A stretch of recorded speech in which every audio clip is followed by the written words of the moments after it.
नमस्कार। प्रांजल ज्ञान गंगा में आप सभी का स्वागत है। हम संक्षिप्त महाभारत का पाठ कर रहे हैं, जिसमें कि शांति पर्व चल रहा है।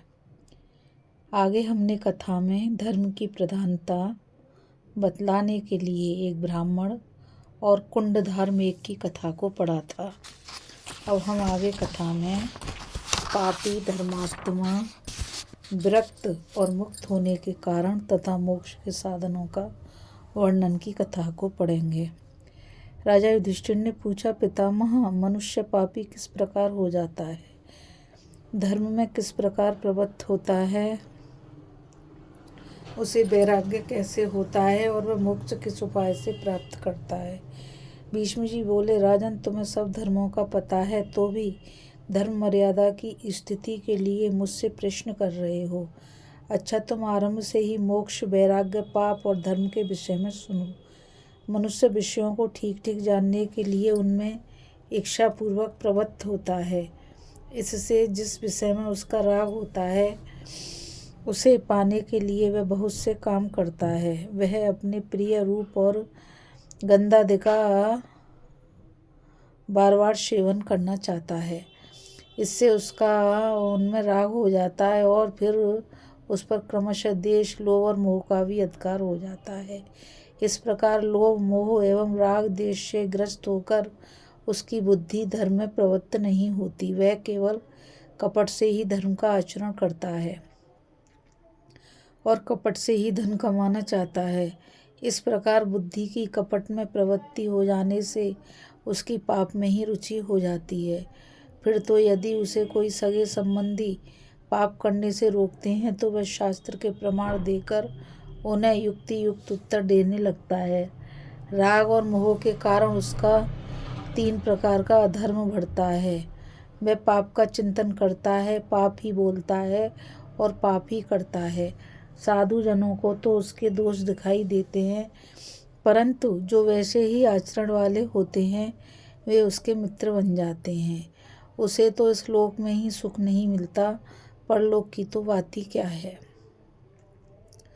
इस प्रकार तो पुरुष पापी बनता है। अब धर्मात्मा की बात सुनो। धर्मात्मा पुरुष सर्वदा कल्याणकारी धर्मों का आचरण करता है, इसलिए उसका कल्याण भी होता है।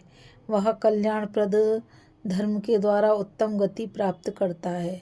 जो पुरुष सुख दुख की पहचान में कुशल हैं, अपनी बुद्धि से पहले ही इन राग द्वेष आदि दोषों को देख लेते हैं तथा सत्पुरुषों की सेवा करते हैं, उसकी बुद्धि का साधुओं की सेवा और सत्कर्मों के अभ्यास से विकास होता है तथा उसे धर्म में ही आनंद आता है और धर्म ही उसके जीवन का आधार बन जाता है। उसका मन केवल धर्म से प्राप्त हुए धन में ही जाता है। वह जहाँ गुण देखता है उसी के मूल को सींचता है। इस प्रकार के आचरण से पुरुष धर्मात्मा बनता है और उसे धर्मनिष्ठ सुहृदय प्राप्त होते हैं। ऐसे सच्चे मित्र और पवित्र धन पाकर वह इस लोक में सुखी रहता है और परलोक में भी सुख पाता है। ऐसा पुरुष शब्दादि 5 विषयों पर प्रभुत्व प्राप्त कर लेता है, किंतु वह धर्म का ऐसा फल पाकर भी हर्ष से फूल नहीं पाता। वह इससे तृप्त न होने के कारण विवेक दृष्टि से वैराग्य को ही बढ़ाता है। ज्ञान नेत्र खुल जाने के कारण जब उसे काम, रस और गंध में सुख नहीं जान पड़ता तथा उसका मन शब्द, स्पर्श और रूप में भी नहीं फंसता, तो वह सब कामनाओं से मुक्त हो जाता है और धर्म को नहीं छोड़ता। संपूर्ण लोगों को नाशवान समझकर वह धर्म के फलभूत स्वर्ग आदि की इच्छा को भी त्याग देने का प्रयत्न करता है। तदंतर उपाय पूर्वक मोक्ष के लिए यत्नशील हो जाता है। इस प्रकार धीरे धीरे मनुष्य में वैराग्य की प्रवृत्ति होती है।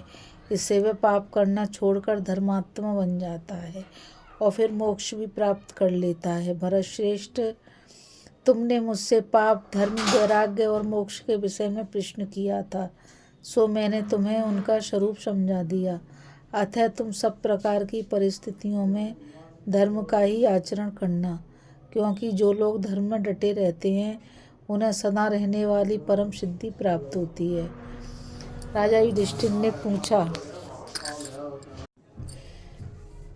पितामह, आपने उपाय से मोक्ष की प्राप्ति बताई, बिना उपाय के नहीं। सो अब मैं आपसे विधिवत उसका उपाय भी सुनना चाहता हूँ। भीष्म जी बोले, महाप्राज्ञ, तुम तरह तरह के उपायों से सर्वदा सब प्रकार के हितकर साधनों की खोज किया करते हो, इसलिए तुम में यह सूक्ष्म वस्तुओं की परीक्षा करने का गुण होना उचित ही है। देखो, जो मार्ग पूर्व समुद्र की ओर जाता है वह पश्चिम की ओर नहीं जा सकता। इस प्रकार मोक्ष का भी एक ही मार्ग है। सुनो, मैं उसका विस्तार से वर्णन करता हूँ।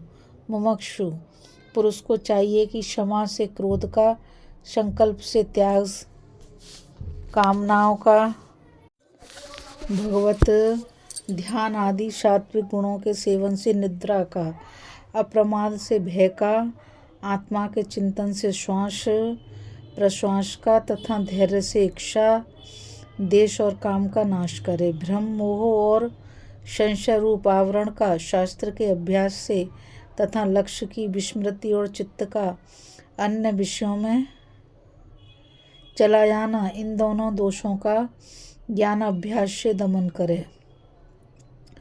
वात पित्त आदि जनित उपद्रव और रोगों का हितकारी सुपाच्य और परमित आहार से, लोभ और मोह का संतोष से तथा विषयों का तप्त दृष्टि से निराकरण करे। अधर्म को दया से, धर्म को पालन करके, आशा को भविष्य चिंतन का त्याग करके और अर्थ को आसक्ति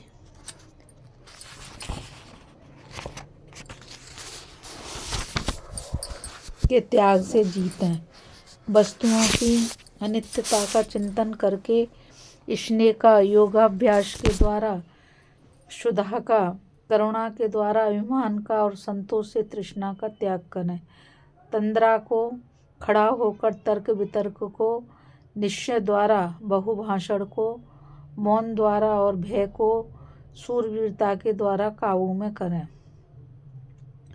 वाणी आदि बाहर इंद्रियों का मन में, मन का बुद्धि में, बुद्धि का आत्मा में, उसका शुद्ध चेतन परमात्मा में निरोध करें।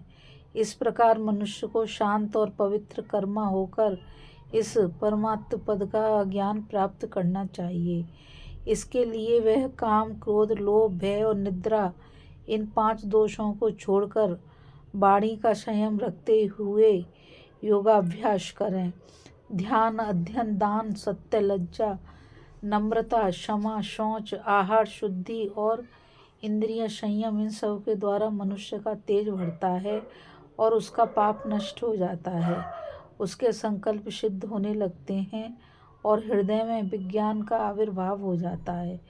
इस प्रकार जब वह निष्पाप और तेजस्वी हो जाए तो मिताहार करते हुए इंद्रियों को जीतकर तथा काम क्रोध को काबू में रखकर अपने शुद्ध स्वरूप को पर ब्रह्म पद में स्थित करने का संकल्प करें। अमूर्ता, अनासक्ति, काम क्रोध को त्यागना, दीनता, गर्व और उद्वेग से दूर रहना तथा निष्काम भाव से मन, वाणी और शरीर का संयम करना, यही मोक्ष का शुद्ध और निर्मल मार्ग है। इस कथा में बस इतना ही। अभी हम कथा में पापी धर्मात्मा विरक्त और मुक्त होने का कारण तथा मोक्ष के साधनों का वर्णन की कथा को पढ़ रहे थे। अब हम आगे कथा में भूत और इंद्र आदि के विषय में नारद और देवल मुनि का तथा तृष्णाशय के विषय में मांडव्य और जनक का संवाद की कथा को पढ़ेंगे। इस कथा में बस इतना ही। मुझ गीता रावत को आज्ञा दीजिए। कल फिर मिलेंगे एक नई कथा के साथ। और मैं आप सभी से यही कहना चाहूँगी कि इस चैनल को ज़्यादा से ज़्यादा लाइक, शेयर और सब्सक्राइब करिए ताकि ये अमूल्य ज्ञान अधिक से अधिक लोगों तक पहुँच सके। राधे राधे, जय श्री कृष्णा, नमस्कार।